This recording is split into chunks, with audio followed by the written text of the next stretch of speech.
Annyeong! Welcome to Delightful! Okay, so Mozekyto made a doll last month that was basically the cutest thing I've ever seen. As soon as her video released, I got to chatting with Elisa about it, and we were basically fangirling over this doll. And I was like, hey, you wanna make Harajuku dolls together? Like right now? And Elisa was like, I'd love to! And I was like, yes! So here we are. To be honest, I don't know much about Japanese street fashion. I'd seen the occasional photo of these over-the-top decorated girls, but Mozekyto's doll prompted me to look into it. After reading up about it and watching a great documentary which I'll link below, I fell in love with this fashion. It's all about boldly embodying things that make you happy, not worrying about social opinions, and just enjoying your fashion. Everyone is always smiling too. I love that mentality. I only just scratched the surface, but the style I'll be attempting with my doll today is called Decora ki. Apparently, it is one of many subcategories under the Japanese street fashion umbrella term. You've got your fairy keys, angura keys, oshare keys, dolly keys, car keys, Florida keys, the list goes on.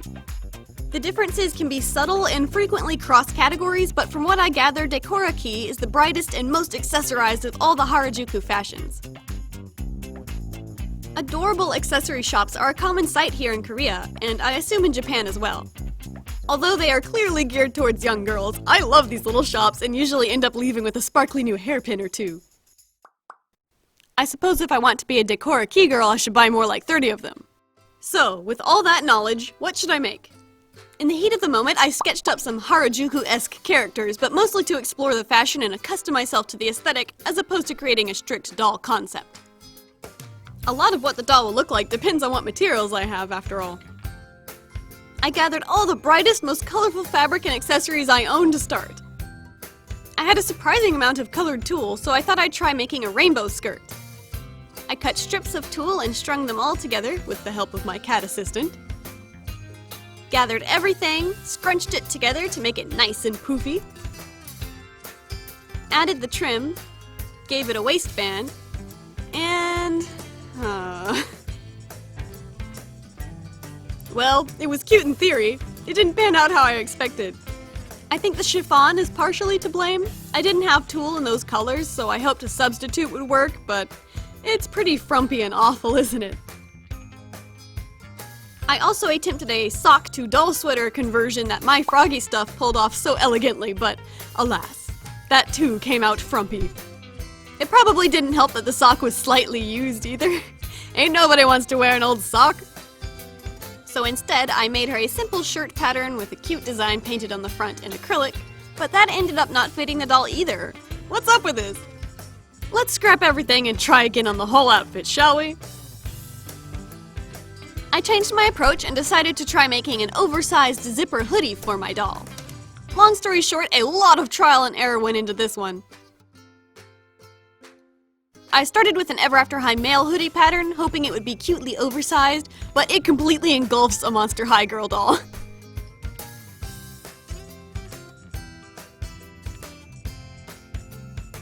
I tweaked the pattern again and again, and ended up making several prototypes.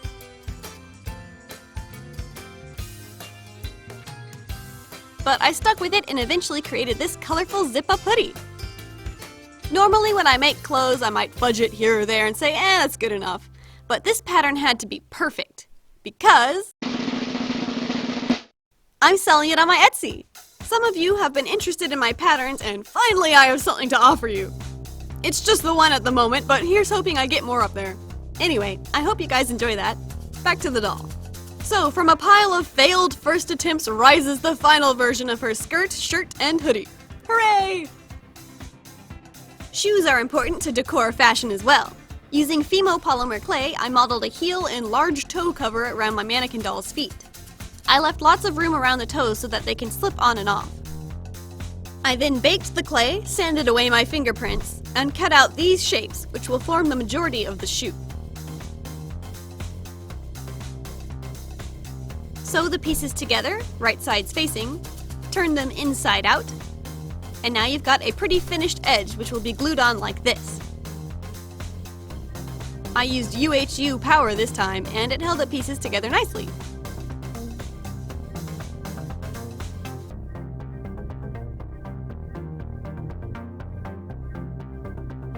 I tuck the ends under the toe.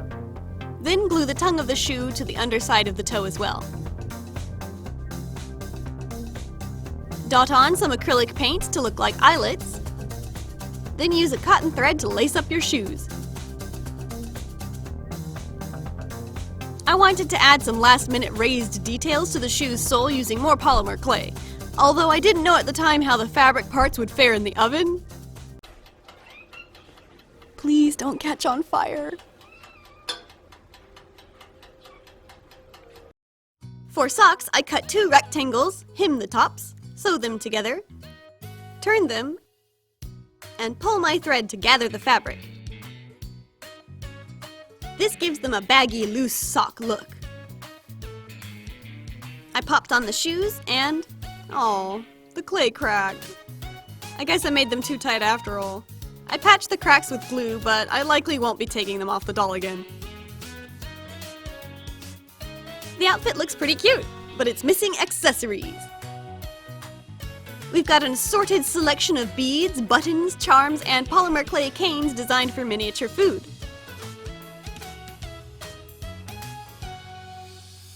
Time to stick stuff on, piece by piece. It was hard to get a feel for this, if I'm honest. Generally, I like to control everything about a project, but that mentality doesn't work with this fashion. It needs to be random, almost thrown together, over the top. I finally realized I had to let go of my controlling nature and embrace the chaos if I wanted this doll to work.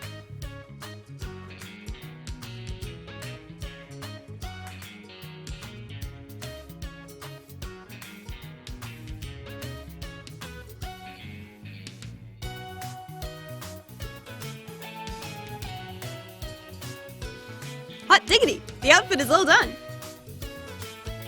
I've neglected the head until now because I was waiting for supplies in the mail.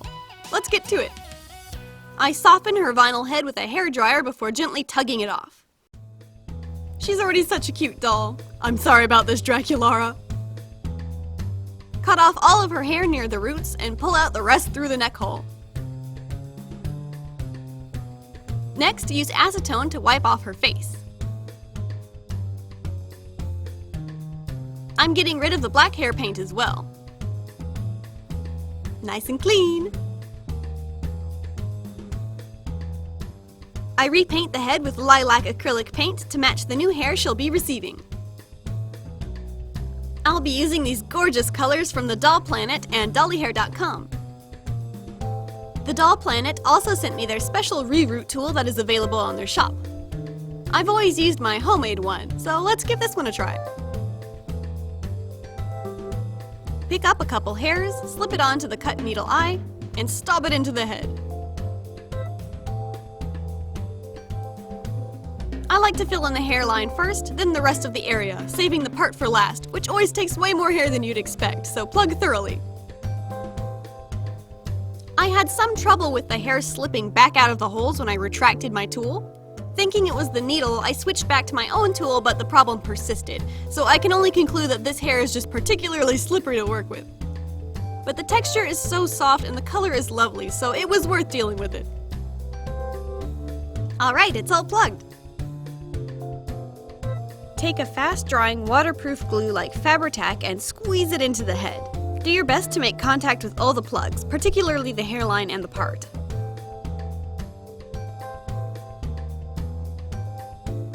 To make this a little easier to work with, I went ahead and divided the hair at the part and poured boiling water over it to tame the poofiness.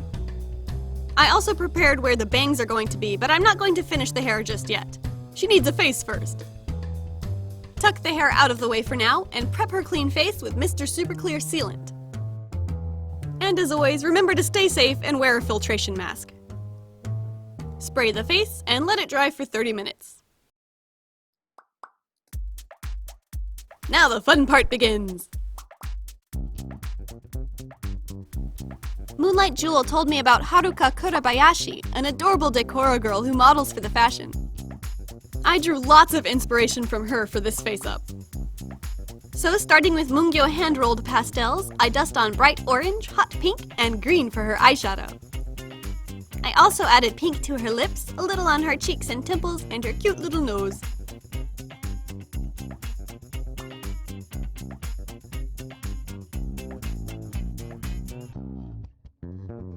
Taking purple, I sketch in the shapes of the eyes and the eyebrows. Something that looks great on dolls is when you create a gradient in the eyebrows. In this case, we have dark purple at the outer tips and a pink at the inner part.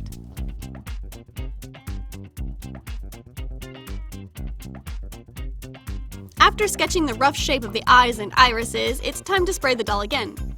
If you look closely, you can see my pencils are actually scratching off the pastel layer below. I believe this happens when the sealant isn't applied properly. It was really humid that day for me, which is probably why this happened.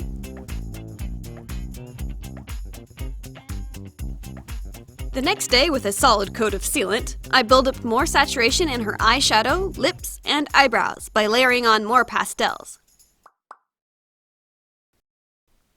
And successfully darkened the eyelids. Because of the rainbow palette, I got to use many colors I don't normally work with, which was refreshing. It was fun drawing on a bright design. Switching over to acrylics to move things along, I paint in the sclera and accent more highlights. Then I come in with purple to deepen the lash line and paint the iris. I've seen artists draw complete faces using only watercolor pencils and sealant, but I can never get the colors opaque enough with pencils alone. Find what works for you, I guess.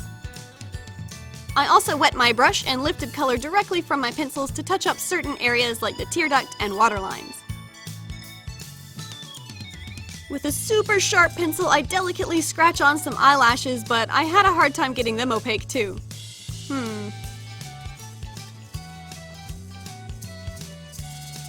I layered on more sealant, but it's a slow go. Acrylics saved me again! I've got my tiniest brush and I'm holding my breath, but they still ended up more heavy-handed than I'd hoped. Gotta work on being more delicate. The eyes are cute, but you know what they need? Copious amounts of glitter. Paint a thin layer of glue over the iris, then pour on the sparkle.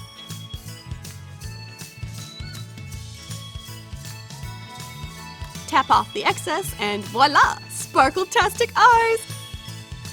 To push it over the edge, I add one more sparkly shape in pink acrylic. While I have the pink mixed up, I can detail the lip creases too. And lastly, the cute accents. In real life, these would be little stickers, I think. I paint white on first, then come back with the bright colors on top.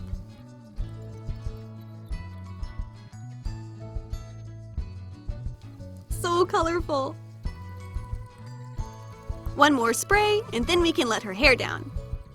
With the head burrito removed, we can finish styling and cut the bangs. This stuff continued to act slippery, and I may have overplugged the part this time, which is a first for me, so I had some trouble getting it to behave. With a combination of binding the hair and multiple boil wash sessions, I finally got it to lay correctly. For a subtle wavy texture, braid the hair, then boil wash it again. Whee! Looks cute. She's almost done now. For the final touches, let's reunite her head with her body. Decora girls and boys adorn themselves in waves of hair accessories, so we need to create some tiny hairpins. I painted a strip of paper multiple colors using acrylic paint and sketched a couple cute designs onto some cardstock. I also used more of the store-bought miniature foods.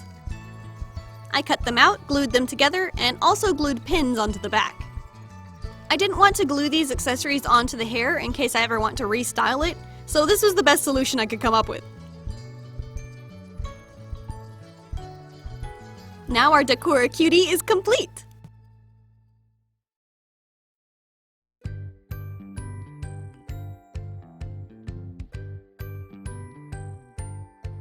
For this doll, I chose the name Ayako, which can mean colorful child in Japanese.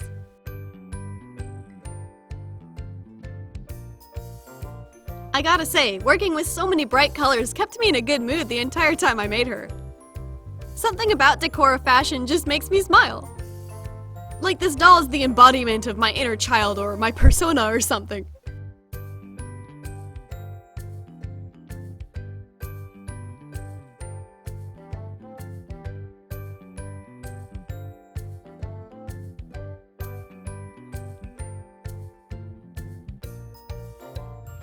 I also came to understand and appreciate Harajuku fashion a lot better. It looks like a random and chaotic assortment of garments at first, but it has to be done well. As I learned from my failed clothing attempts and accessorizing for this doll, there's a perfect balance somewhere between rainbow chaos and playful accessorizing that was surprisingly hard to nail down. Basically, it was harder to pull off than I expected.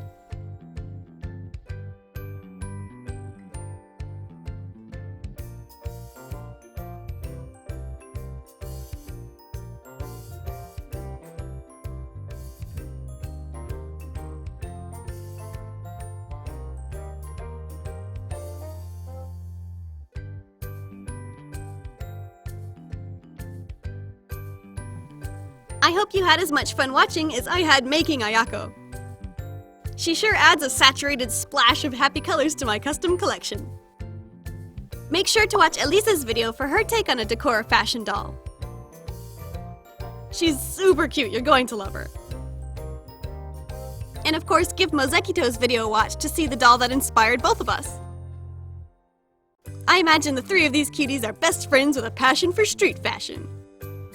On that note, be confident and have fun with your own fashion. I think everyone deserves to rock clothes they love and feel good about it.